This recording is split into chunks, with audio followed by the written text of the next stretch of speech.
I've had an opportunity to give you a report on the work of the committee I serve, the Committee on Home Missions and Church Extension. I did have an opportunity to share some things about refugee ministry and our work in Clarkston. That was a while back, but this is my first time giving you a report.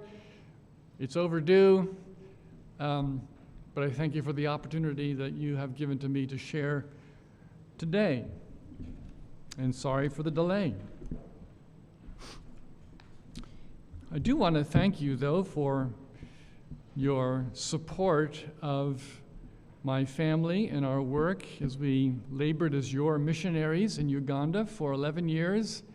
We remember our visit here in 2008 and the warm reception we received then. I didn't know then that I'd be so closely associated with Calvary Church in the future, but I'm really glad for that. And Lori and I and our kids, we lived on your prayers, and so we are very grateful to have had them. And now we are grateful for your prayers for home missions. So I've moved from working in foreign missions to working in home missions, and that's where we are. So it was about 6 years ago, that a little over 6 years ago, that Lori and I made the difficult decision to leave our home and our work in East Africa to come to the U.S. And it was difficult. It's a good work there, and we believe in the work. We loved our lives there. It's a work that isn't yet finished. And yet it was our sense that it was time to move on and to serve the kingdom differently by being closer to our expanding family. We have 5 children, brought them all to Africa, of course, and one at a time they moved back to the U.S. for college and marriage and children, and they never came back to Uganda, so we thought maybe it would be time to move back and be closer to family, which is what we did, and it's why we are here. I want to read to you some verses that are familiar. They're Matthew 28, 18 through 20. We sometimes call this the Great Commission. Let's all give attention to it. These are the words of our Savior. And Jesus came and said to them, "All authority in heaven and on earth has been given to me. Go, therefore, and make disciples of all nations, baptizing them in the name of the Father and of the Son and of the Holy Spirit, teaching them to observe all that I have commanded you, and behold, I am with you always to the end of the age." We love that precious promise at the end.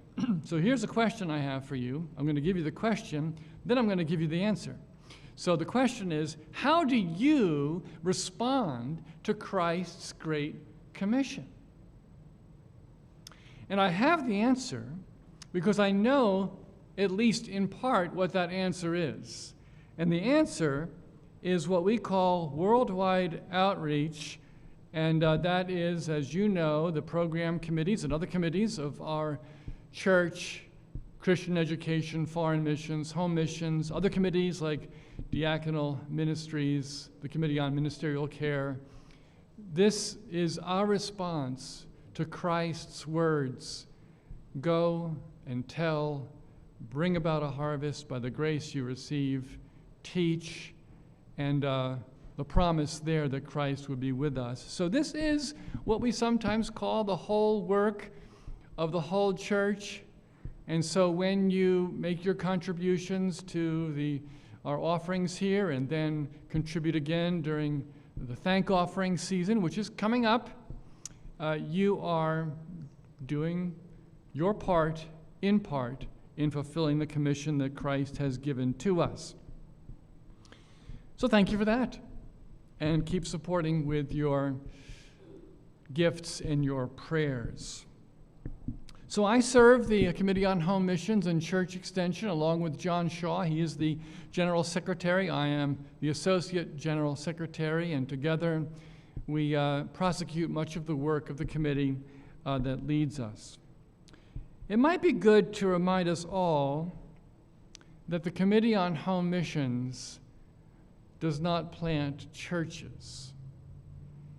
The committee supports the church planting efforts of presbyteries and congregations who engage in the work of overseeing mission works. The committee supports those efforts with funding and training and counseling, visiting, providing accountability structures, and other means as the Lord leads. So that's an important thing for us to remember, and some congregations miss it. I don't think that you're among them, but it's good to remember that church planting is done locally and regionally, and the OPC GA committees are supporting what is going on in those presbyteries and congregations, and the Committee on Home Missions does that in those ways that I mentioned. You have in your hands, or in the hands of the one next to you, a copy of our home missions map. I want to just tell you what that is and then give you some updates on what's cooking in home missions. The front page is a summary of some recent developments. You can look at that. It's often a sum up of home missions today. Here we have some sort of this just in church planter training, ministerial training, a new meeting place for Thousand Oaks. I'll get to that in a moment. In the back, or I'm sorry, I said home missions today, New Horizons. In the back there is a copy of our Home Missions Today newsletter that comes out every 2 weeks. And then in the middle, there is the map. Now, you may recognize this as something that appears in New Horizons, our monthly journal that appears once a year. And so there is one issue that comes out that features maps of foreign missions and Christian ed and then home missions. And at least with respect to home missions, probably the others as well, this is a map that needs updating with some frequency. And so for us, you know, it's given to the churches. Churches take it, hang it on their walls for prayer. We're really glad for that. But it becomes, I wouldn't say obsolete, but it comes, it's less than up to date in about a month or two. And so this just in fact, the map that you have is the most recent version, but it's still missing a few things, and I'll fill those in as I go through it with you. You'll see on the left side of the map, you have the staff. John and I are there, along with Catherine and David and Katie Stumpf. You remember her? And then, so you can see just by that first part, and you'll see more and more as I continue to speak, that Calvary OPC has had significant influence on home missions, and I will name some names later and share with you how almost 1/3 of the staff and church planters have come through or are currently present at Calvary. So be glad for that and rejoice with me. So below the staff, we have the 8 regional home missionaries of our presbyteries. They are there. You see our own Dave and Elizabeth Homeland are among them. And then to the right, there is a map of all the current mission works along with church planting interns. So there are some names on that map whom you will recognize, and I want to name them for you. The first one is very familiar to you. Look at the, I'll just say the southwest of the map, Thousand Oaks, California. There you will see Caleb and Erica Smith and their, I believe, 2 boys, but she was due yesterday with their 3rd. I don't know if he's been born. I have no fresh update, but soon 3 visible sons in their family.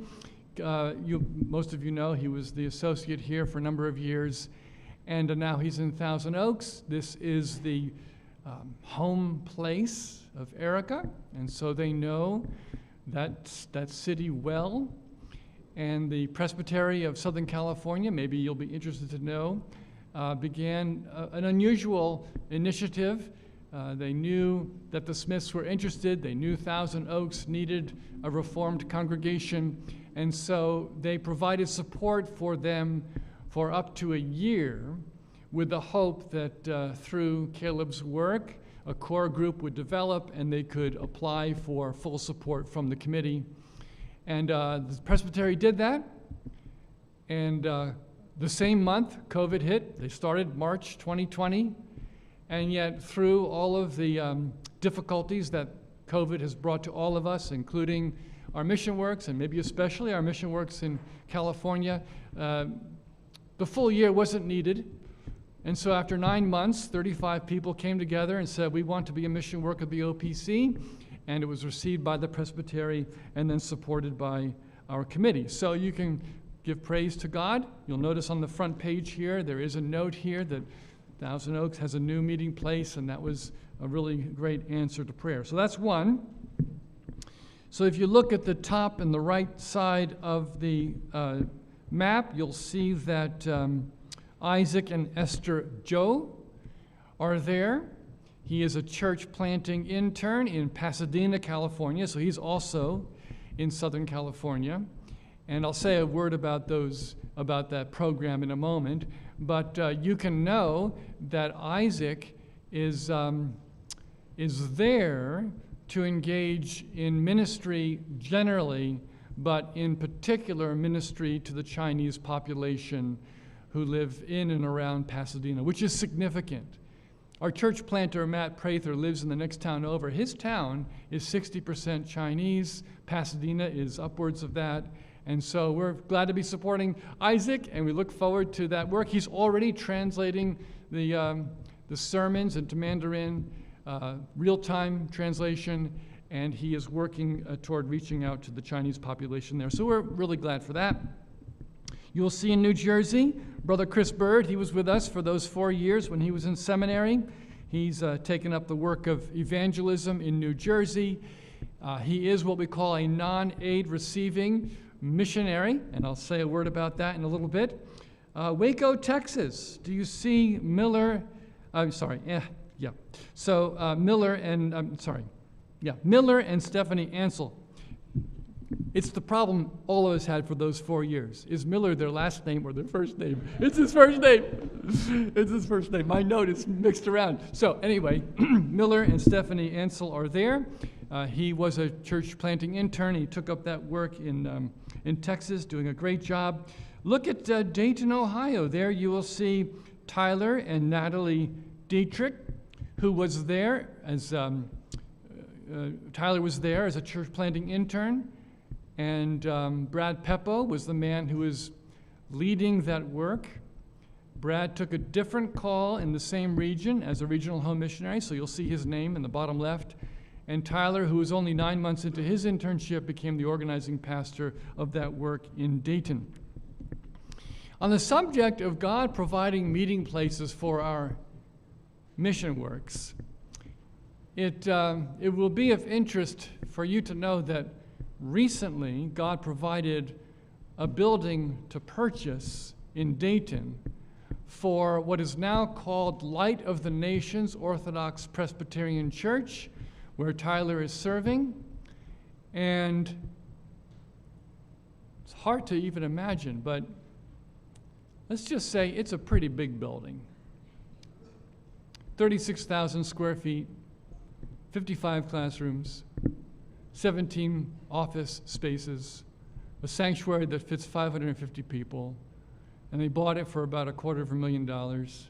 With the generous help of their mother church in Vandalia, they were able to secure a loan. And so here's your prayer. Pray that God would fill up this church with Christians and seekers and those who need the word of life, and we'll hear it there as Tyler proclaims it to them. Yeah. You didn't even mention the full gymnasium of the worship. Oh.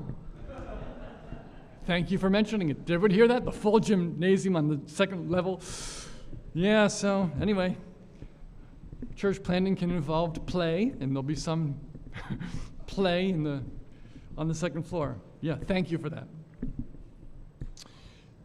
You know Dave and Elizabeth Homeland. They are there in the lower left, and Dave is our regional home missionary. We're really glad to have his labors in our presbytery and their presence in our midst, and so give praise to God for that. Of course, Al and Lori Tricarico are on the map, as are John and Ann Shaw. But you should also know that your two pastors serve on the committee on home missions and church extension. So Mark Salade and Steve McDaniel are on the committee I serve.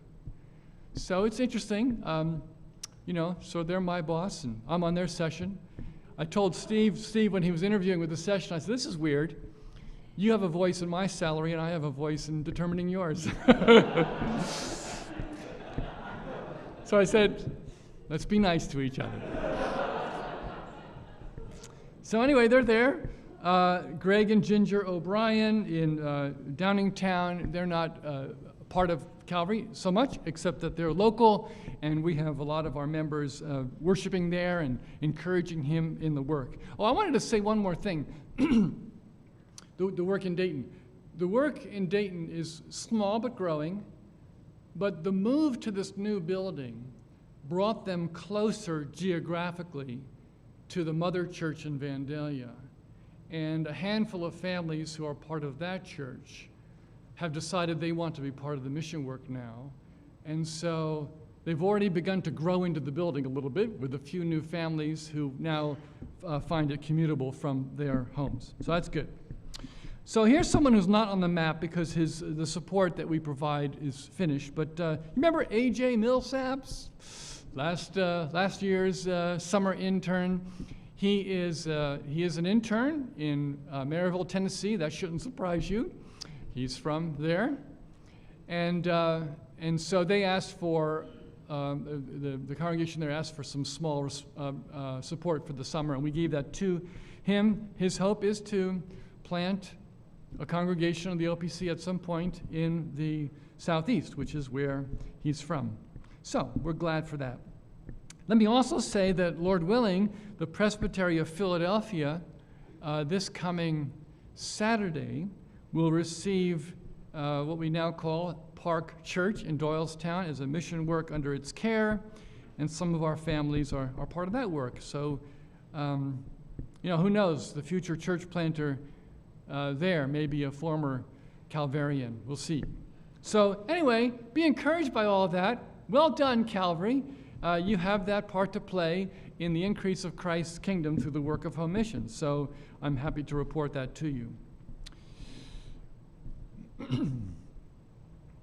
There was something else I wanted to say about Dayton, but maybe I've said enough about Dayton. Now I've just forgotten it. But anyway, so all right, let me just highlight some more things for you, and we will take some questions at the end.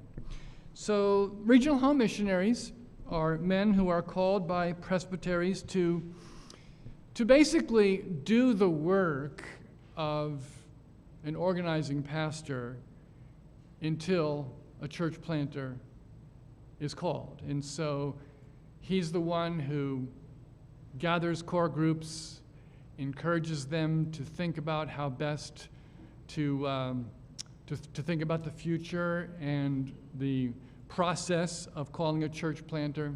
He also is often one who provides personal ministry to the church planters already serving in his presbytery.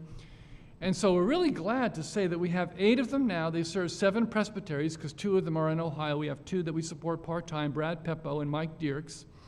So there are currently 8 men serving 7 presbyteries. And generally speaking, it is the presbytery that has an RHM that really does more church planting. We want that. That's why we have the program. You can imagine being on a home missions committee and having your own workload with the church you're serving, and having to do all the things that need to be done to work toward the formation of mission works and calling church planters. It's difficult for a committee to do that work. Some of them do it, and some of them do it well, but if you have an RHM whose full-time job is to do those things in concert with the committee's work and calling, then more things get done, and that just is a fact. And so we are glad for this program, and there is one brother who will soon be on the map, and we're hoping that 2 more will come. So this just in, a pastor in the Presbytery of the Mid-Atlantic by the name of Charles Biggs. He was a church planter there in Catoctin, Virginia, has just been certified by our committee and will soon receive a call, in fact, sometime this month, to be the RHM of the Presbyterian of the Mid-Atlantic. So next time this map is published, his picture and location will be on it. Charles Biggs, Mid-Atlantic, my old presbytery. So I know Charles well, and I'm glad that he's taking up that work. There are 2 presbyteries currently searching for an RHM, and there may be one in addition to that that hasn't yet made that decision, and one who is thinking creatively about how to do this work without a full-time RHM. So those presbyteries, or 3 of them anyway, are Northern California and Nevada. They are ready to call a man. They don't have a man. And then New York and New England. Again, funding is in place. They're searching. We don't have a lot of candidates, and so you can pray that God would provide regional home missionaries for those 2 presbyteries, and then the Presbytery of Central Pennsylvania, who has had a part-time RHM for some years until Chris Walmer retired almost 2 years ago. So they're looking to think creatively about how to call someone to do that work, at least on a part-time basis. So let me share some of our newest works and maybe some other works of interest. I mentioned that Chris Byrd is working in Westfield, New Jersey. This is a unique work in 2 ways. Chris is an evangelist called by the Presbytery to work with our congregation, our small and growing congregation in Westfield, to teach evangelism and to participate in evangelism with a view toward forming a mission work out of that church. And so it's kind of a long view kind of work. He also trains in evangelism in Wildwood, New Jersey every summer at the Boardwalk Chapel, the very place that Lori and I met in 1984, I think was the year. And so we're glad that he's doing that work as well. So this is unique. The committee doesn't ordinarily provide funding for these kinds of works, and in fact, we're not providing funding for Chris, because we have a program that we simply call non-aid receiving works. And long time ago, this simply meant, would you put our work in New Horizons for prayer, and maybe Home Missions Today for prayer? Even though we're not receiving support, we want the churches to know that we're here and we're doing things and we rely upon the prayers of God's people. It has developed some since those times, and we haven't had many requests, but here we have 2, and Chris Byrd is one of them. And so not only does the committee publish the prayer requests, but the committee is requiring that Chris plug into the full program of support that we provide for church planters, with the exception of receiving money. So you get none of the money and you have all the work. But that work is great, and Chris loves it, and here's some of the things that we ask church planters do. We ask them to participate in the annual church planting or church planter training, which ordinarily takes place in January in Florida, but we couldn't meet this last January because of COVID. And rather than wait 2 full years, we scheduled it for the summer. Not wanting to go to Florida in the summer, or in August, we scheduled it for Portland, Maine, which just happened to be where I was on vacation, so that was convenient for me. So we had it this past August. It was a great blessing for all those who participated. Upwards of 70 people, the largest crowd we ever had. Church planters, their wives, general secretaries get to come and present the program committee's works of the OPC. And so, did you have a good time, Clausens? Yeah, Bubes? Pretty good time? All right, good. That's what we want. So anyway, church planter training, Chris was there. And so we asked him to come, and he receives the benefit of the talks that are given, and then also receives the reports from Diaconal Committee, Committee on Ministerial Care, and the 3 programs committees of the OPC, so that he and other church planters can, from the very earliest days, promote the whole work of the whole church. We want our mission works to be on board immediately to contribute to worldwide outreach. And even if it's a small amount that can be increased over time. We want to make this part of the culture of our new mission works, and this is part of what we do. But there's training involved. There are times dedicated for couples to pray.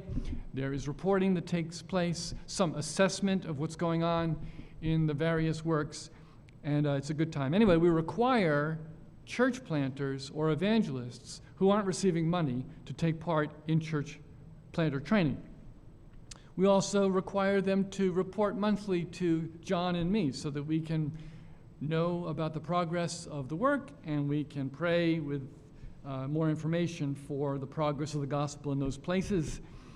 And we have quarterly prayer meetings. I meet monthly with about a third of the church planters through Zoom just to hear updates and to seek the Lord with them. And so non-aid receiving workers are part of that, are part of those prayer meetings.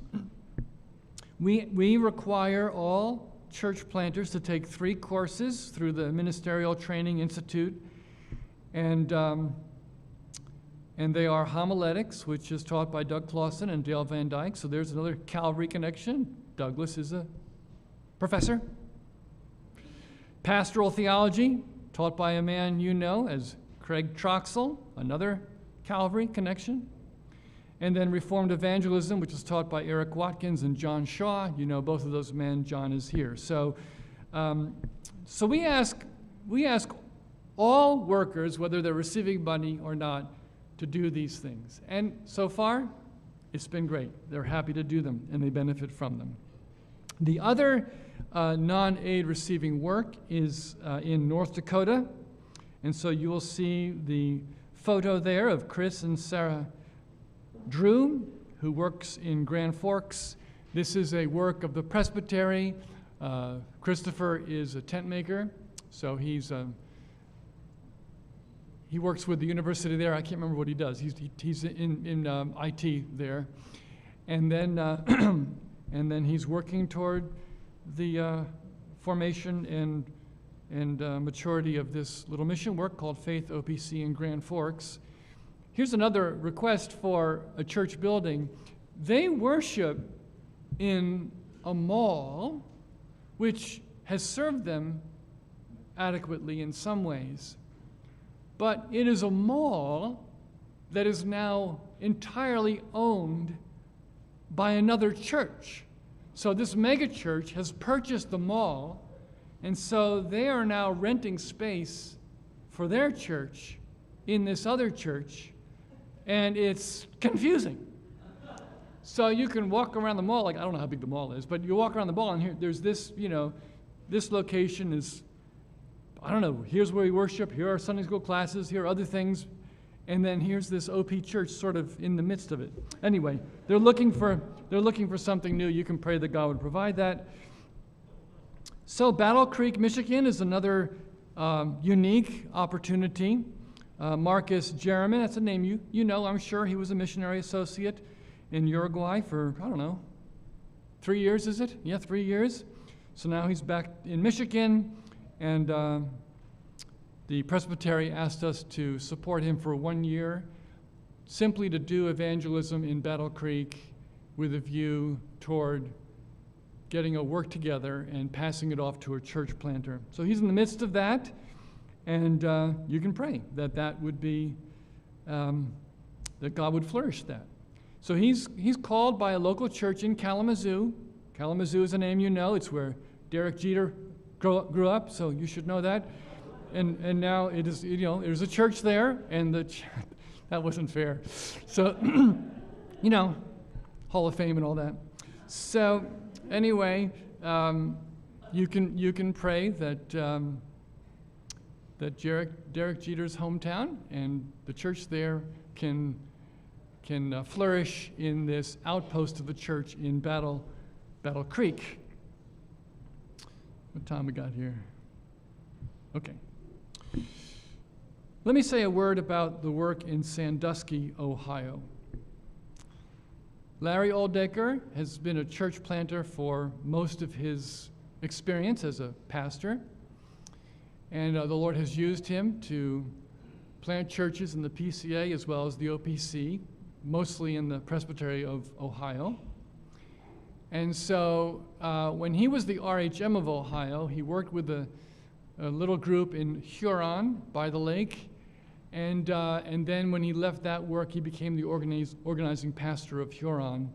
And it just didn't take. I mean, we can't predict how these things will go. Some works are strong and growing, and others never really get over that hump, and become congregations of the OPC. And this is one that was clearly not getting anywhere.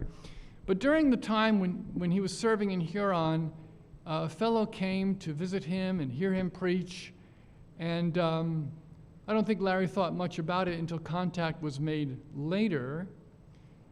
And this fellow had been listening to radio broadcasts like, Ligonier and that sort of thing, White Horse Inn, and he had become acquainted with the Reformed faith and began to embrace it. The problem was he was a lay elder of a oneness Pentecostal church, which I never heard of until I heard this story, but you can imagine by the title what that kind of church believes.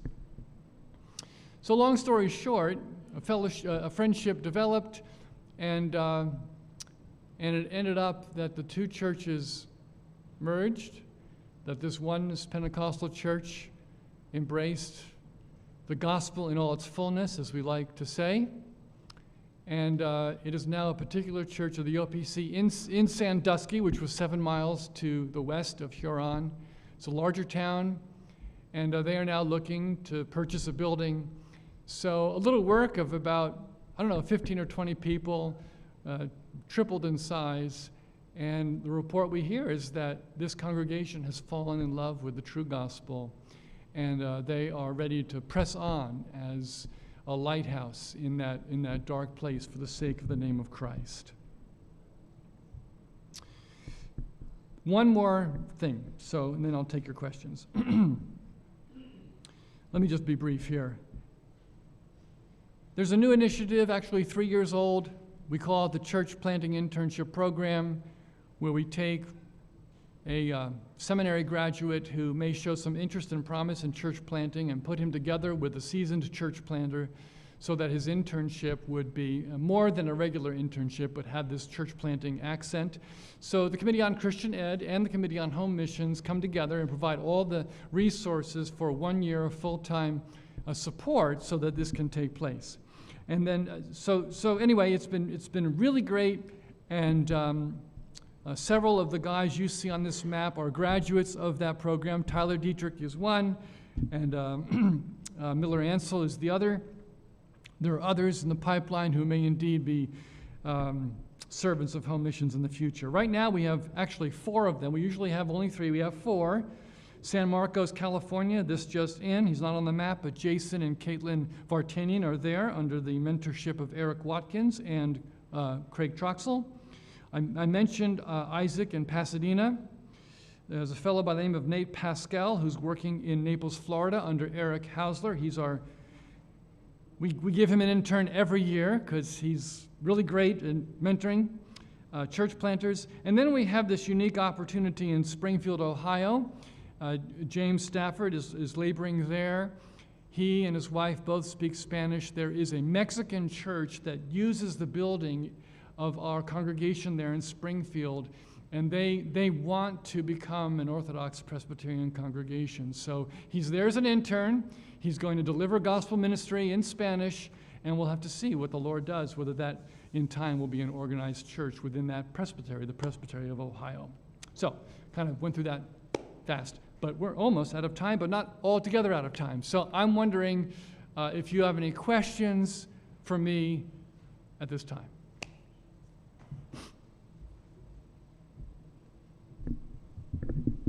David? If a church plant doesn't, or a church plant does not have a church planter, does it appear on the map? Thank you very much. The answer is no. So the question is, a mission work that doesn't yet have a man. Yeah, no, he won't appear on the map. That won't appear on the map until a church planter is on the ground. So that's when our support starts, and that's when that work is on the map, as we say. So that's a good thing to remind us all, that there are mission works taking place. Some of them don't receive support, they're not on the map. Some of them are waiting for church planters, they're not on the map. So there's more church planting that's taking place than what might appear on any version of this newsletter.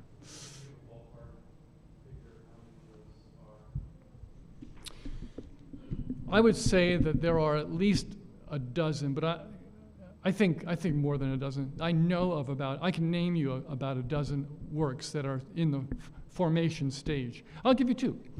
One of them, because one of them is a Calvary person, right?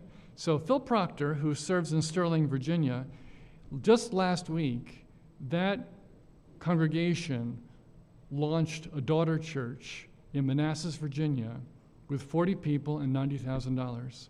And they've already selected their church planter, and it's someone you know, John Paul Holloway. So he will be taking up that work. We expect an application or a request for funding this coming December from that work. And then there's a work in Tampa, Florida, which is also substantial, 50 people or so, and Dan Halley will likely take up that work. And so these are not on the map, but they will be soon. And then there are other works, of course, that are still in the stage of searching. Andrew.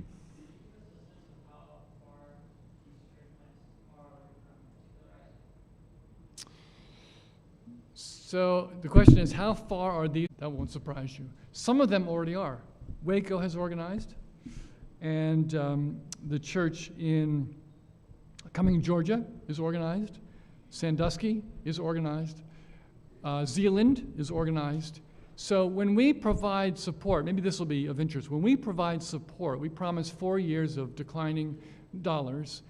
If a church is organized during or particularized, I think they're synonymous, they are synonymous, within that 4 years, we continue to provide the money. So we don't want to penalize churches for progress, right?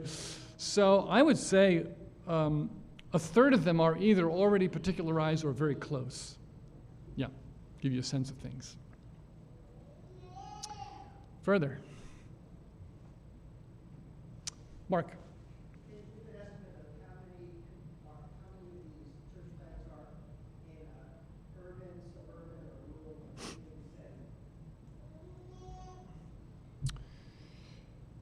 So that's a good question. The lion's share of them are suburban churches.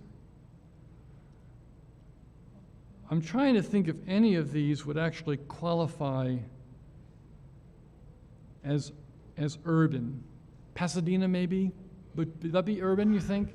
No, it's really a LA suburb, but it's pretty thick in population. Dayton, that's true, Dayton, very good. Thank you, that's definitely in the city, absolutely. And some years ago, the committee, this was before my time, but the committee made a more proactive effort to encourage presbyteries to seek out, develop works in urban areas, and some of that was done, but it didn't produce the fruit that was expected. But it is definitely something that is on our hearts and on the hearts of those who work in presbyteries, for our own presbytery. And so there are a lot of people. And I would guess that most cities have people who aren't Christian. And we need to bring the Christian gospel to bear upon their lives. And so that's a good request, that we would find those opportunities to plant churches in urban areas. So thank you for that. Phil. How can we best pray for you and John? Praying for me and John? John is currently enjoying a sabbatical, so you can pray for that the time. Ann, is that a good prayer request? Okay. Good. And don't call him. I'm not calling him. And I think you can figure out how to pray for me during his sabbatical. John and I have just a near perfect working relationship. We're glad for that. And we mainly want to be useful for the cause.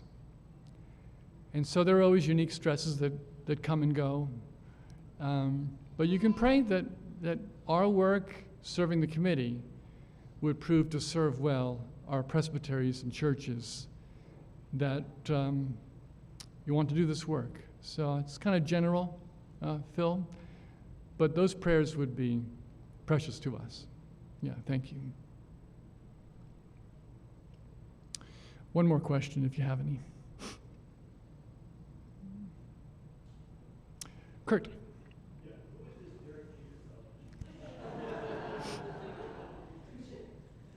Well, he's not a church planter.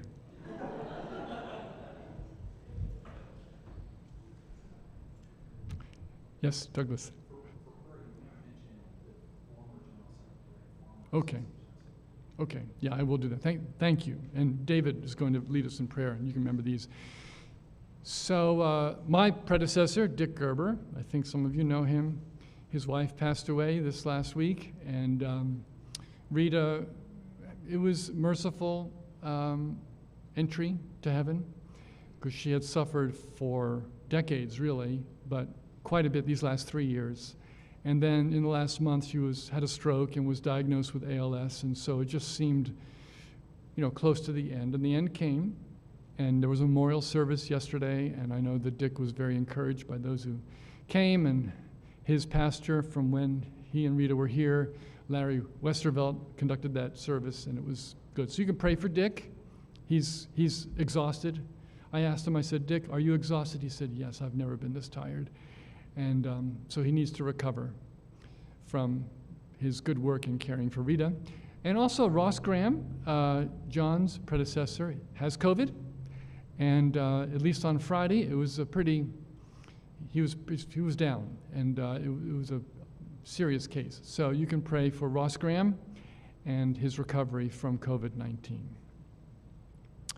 Thank you so much for your kind attention, for your support of worldwide outreach, and the opportunity you've given me to share. So I'm going to ask David Knocklet to pray.